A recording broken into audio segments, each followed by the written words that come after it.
I had to do something because I knew I literally said, and this is right before I found out I had Asperger's, so I didn't know why I was so extreme. I was like, I meant this, by the way, Paul. I would rather die than go back to work and be with people and smells and noise. I mean, it was awful trying to fit in. So, but there's answers. That's why I like to enable people and chat with people to empower people to find what works for them. Hi everyone, welcome to today's Aspie interview. We're here with Lindsay from North Carolina, who is incredibly passionate and enthusiastic about helping people to have fun and be their best selves and be successful at the same time, or something like that. We'll find out a little by hearing a bit more about her. So hi Lindsay. Hey, it's so great to be here. I'm honored. I'm a big fan. So why is it so important to you that people should be able to have success and be themselves at the same time? Let's see. So I feel like I've kind of always been an advocate, like the person, even before I found out that I had Asperger's when I was an adult. So people have come to me to like, why are you so happy all the time? And you're so successful. Can you talk to well, this is after I had Aspie. Can you talk to my kid or can you talk to my son? And I think that we all like can serve people better if we're kind of not fight against who we are and what we are and just kind of go with it as best we can. So I spent so much of my life kind of going with it and then not going with it. And when I wasn't kind of just being who I wasn't very successful. It was miserable for me and everybody around me. So I feel really strongly that we're here to serve other people and we're on this planet to serve other people. And so put your own mask on first and then you can help everybody else. That's what they say on the airplane, like get your oxygen on. And then when you have your oxygen, you can help your kids. So I feel like if we're having fun and kind of enthusiastic about what we do, we can make everything, even in our microcosm or in our macrocosm, a better place. So it sounds like that was a bit of a journey for you that started with not having fun and not really doing well. Like, what was that situation, and what did you want to, what did you know that you needed to change about that? Well, so first of all, I did really well academically. I was one of those bright kids that was always like grades ahead of myself and always doing, my parents would say like, do you know that in reading you're in 11th grade, when I was in 4th grade? So that was all great, but I didn't fit in and I had friends, but not friends.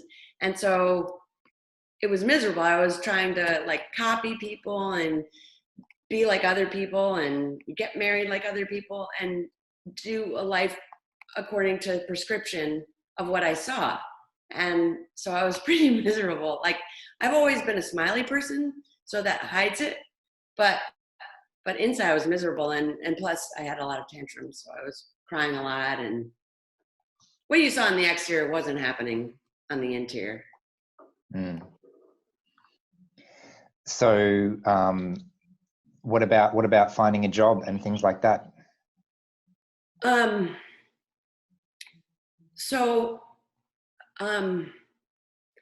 was kind of lucky, really, really lucky. Extremely lucky. I had a housemate that told me about the North Carolina School of Science and Math because I knew I wanted to teach and didn't know I had Asperger's or autism or however we want to call it. And so she told me about this school called the North Carolina School of Science and Math, and where I might not necessarily be able to teach. I did get to teach, but I could be a resident advisor and I'd be perfect. And so I kind of stumbled into this most amazing work, which was to be a hall parent, guidance counselor type thing for a bunch of gifted and talented kids that went to this gifted. It was a bunch of people like me, quite frankly. I'm not saying all of them have autism or Asperger's, but they went from not feeling like they really fit in and they were the best and brightest in the state of North Carolina that all joined in this one place. So that was amazing. That was amazing. I hold up I was supposed to be like the ringleader of socials. And luckily I had a husband who did not have Asperger's at the time. I mean, he never had Asperger's, still not. Sure, that makes But sense. Yeah. I'm also not married now, but he helped. Like, Yeah. I would find ways. I didn't want to do the social activities, and so I would find ways to head out. And the school was really open to having Paul, my husband at the time, take them bowling or do social stuff while I hid in my room and said, "I'm not home." we all, each of us, all the resident advisors lived in the home. So anyway, those people became my first friends ever, and we're still friends today. And they're my clients. And I should say those people, those kids. We were only 6 years apart. Yeah. So thank God. I have chill bumps thinking about that, because had it not been for that, I would have never realized that there were so many more people in the world just like me, because there were so many people, kids, teenagers, young adults, that probably did have Asperger's and knew, or didn't have Asperger's, or did have Asperger's and didn't know, but it was just such a welcoming environment. So that's a big realization for a lot of us when we finally meet other people on the spectrum and say, wow, there are other people that I can actually relate to, and all of a sudden I'm not the odd one out anymore, and Yeah. things like that. So how was that for you? It was amazing. I'm having chill bumps thinking about it, because I felt, I'm going to cry. I felt accepted for the first time. Like my 30 girls, and I helped coach men's tennis, and I taught some French and ran the French club with some students and ran the student leaders, co-ran that, or assistant ran, I don't remember my title. And I felt accepted for the first time and loved. Like the kids would do, the teenagers would leave like balloons outside my apartment when it was my birthday, or they'd write loving things on my bulletin board when I wasn't available, when I was hiding because I couldn't handle stuff. And yeah, it was amazing. There was so much, like I had friends for the first time, even though I was also definitely the adult. Like I was very strict. I've always been by the book, which I think is an Aspie thing. Okay, so that sounds like a really positive experience, and I can see how you'd want to, when after you've discovered that, you want to sort of share that possibility with other people. You also mentioned earlier to me that you started your own company to try and give people a way of working. So because the traditional work might be a bit challenging for a lot of people. Yeah.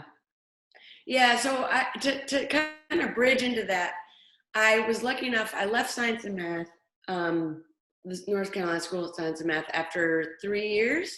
And I started one company very unsuccessfully. I was kind of aware that I needed to be, that first company, oh, well, I shouldn't say really unsuccessful. It was pretty successful, I guess.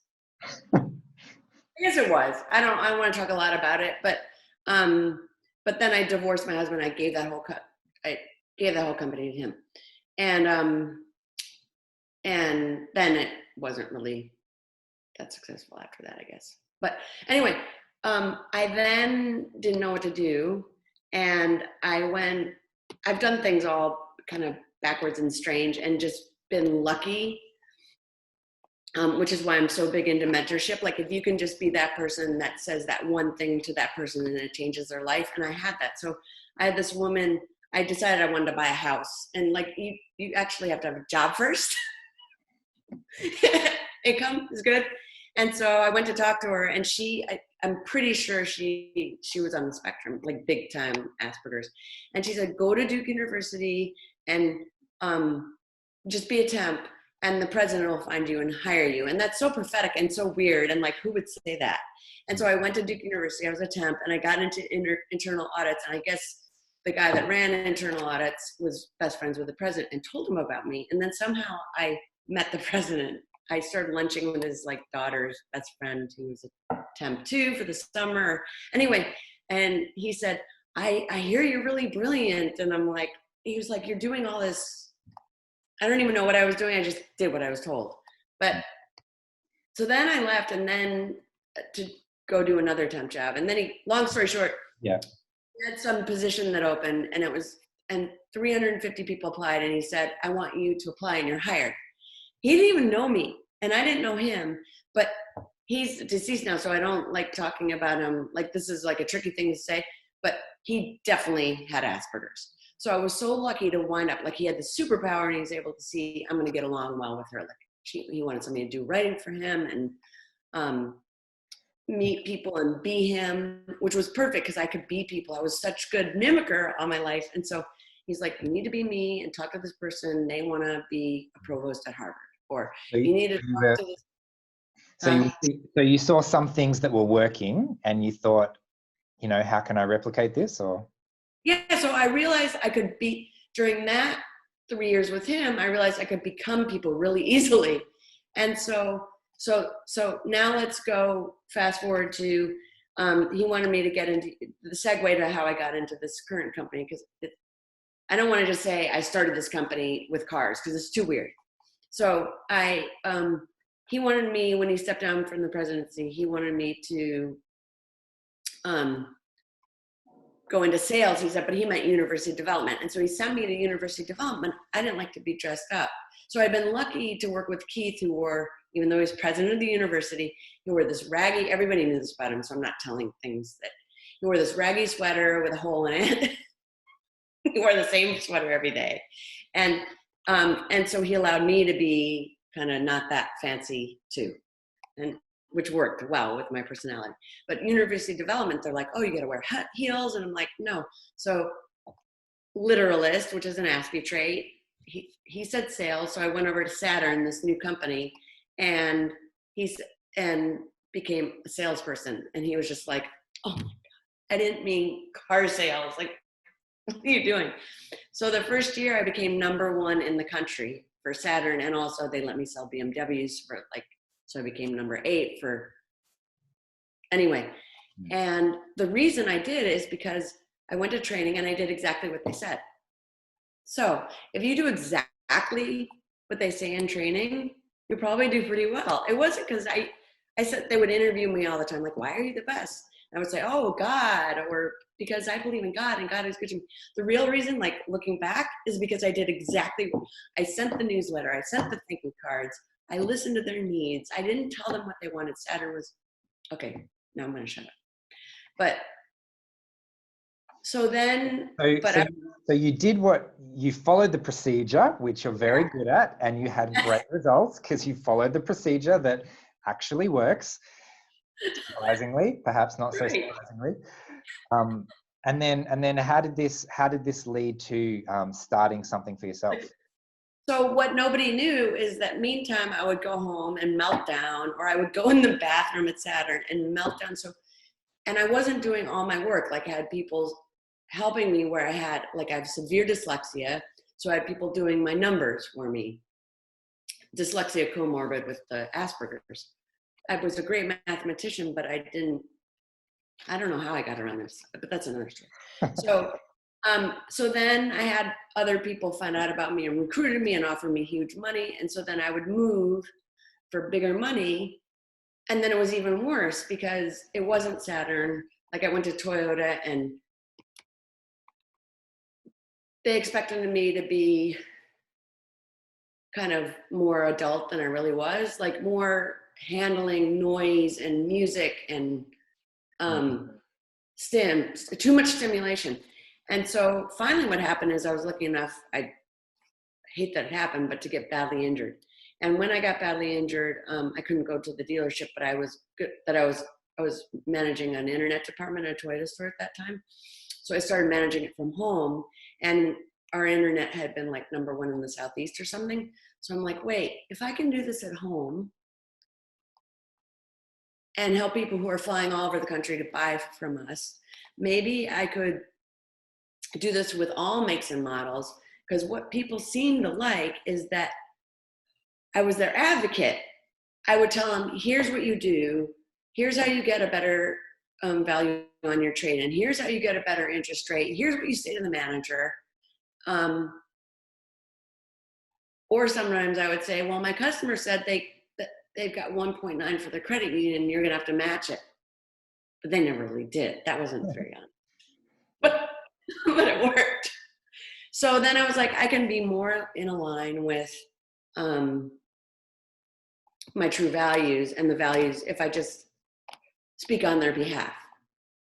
Yeah, So so that's what you were doing well at work, and you found that you were doing it at home, online, without all of the additional challenges of the workplace, of sound and background music oh, yeah. and Yeah. So we kept growing and growing, but they didn't like it. They're like, you got to come into work. You got to come into work. And so there was this thing starting to happen that I had to do something because I knew I literally said, and this is right before I found out I had Aspergers. So I didn't know why I was so extreme. I was like, I meant this, by the way, Paul. I would rather die than go back to work and be with people and smells and noise. I mean, it was awful trying to fit in. It was awful. I would, even today, I mean, I hate to say it, I'd rather die. So, but there's answers. That's why I like to enable people and chat with people who, I would encourage them if you want to give my number or whatever, or my email. I want to talk to people when I don't have a lot of free time, but I would make it to empower people to find what works for them. Not everybody can start a business. It's really hard. I was lucky to have like the right kind of role models and stuff. But I think if you're just like gung-ho on making things work so you can fit in and you have the right mentors, which I was lucky enough to have, and I'd be the mentor, and I think what I'm hearing most from this story is that Yeah, you had a talent there and you yeah, knew you were good at it. And what you did is you took away all of the things that were holding you back and that were really challenging and made you not want to go into work every day. And you kind of built your own business around what you knew you were good at, completely avoiding, in a very socially atypical way, all of the other things that most people take for granted every day, and it's not an issue for them, but it was an issue for you. yeah. Or they think if they share my inability to handle it all, they think they have to, or they think they have to be a techie and do coding, which is great if you want to be a techie and do coding, but that's not my thing. I love dealing with people, but I don't want to be. I had guys that dated me after I was divorced, and they're like, "You just want to be a pen pal, and you just want to talk on the phone, but you never want to see me." Yeah. So I don't want to see these people really, but I'm happy to talk to them and help them.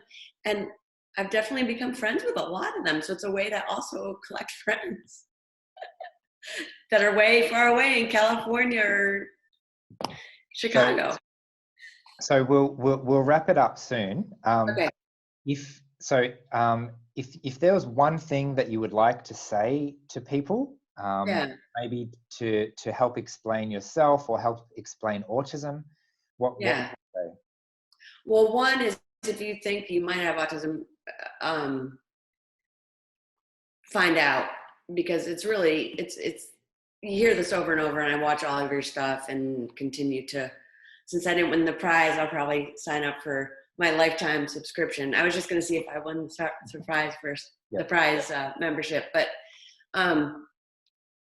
the more you can watch and see if you resonate and see if, it might be you. I've brought a lot of people to maybe taking like the Aspie quiz to just get an idea, and it's been game changing for them. So like back to the circling full circle to the beginning of our conversation, you can, many of us have never been happy, or once we realize, okay, now we're actually in line with our neurological needs.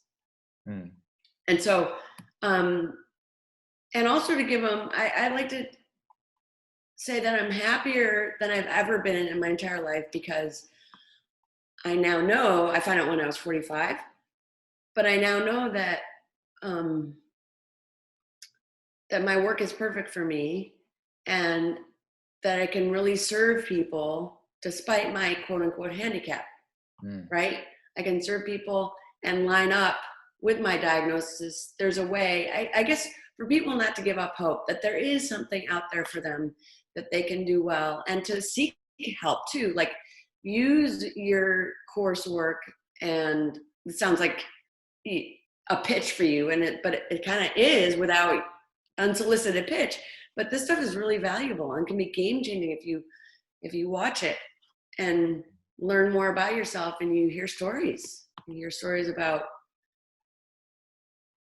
how you can just make some shifts here and there and be happier and more successful. Makes sense. Have the weight off, at least. Not everybody's as happy as I am, but you can have more ease. And I hear that all the time. The biggest response that I get from people finding out they're on the spectrum is, this is a massive relief, a massive weight off. Finally, I have a reason for all of these things that's starting to make sense. And then, as you mentioned as well, you can start learning about autism, and it actually helps you to identify what you're good at that other people are not so good at. And also what you need, because we don't always know what we need straight away. So anyway, we might leave it there, I think, for today. But thanks so much for the interview, Lindsay. Yeah, my pleasure. And Pat, maybe we'll have some more Aspie interviews later in the year, now that a lot of us are at home and we're going to be doing it via Zoom anyway. So yeah, so thanks a lot, and we'll see you another time. Bye. Yeah, sounds good. Bye.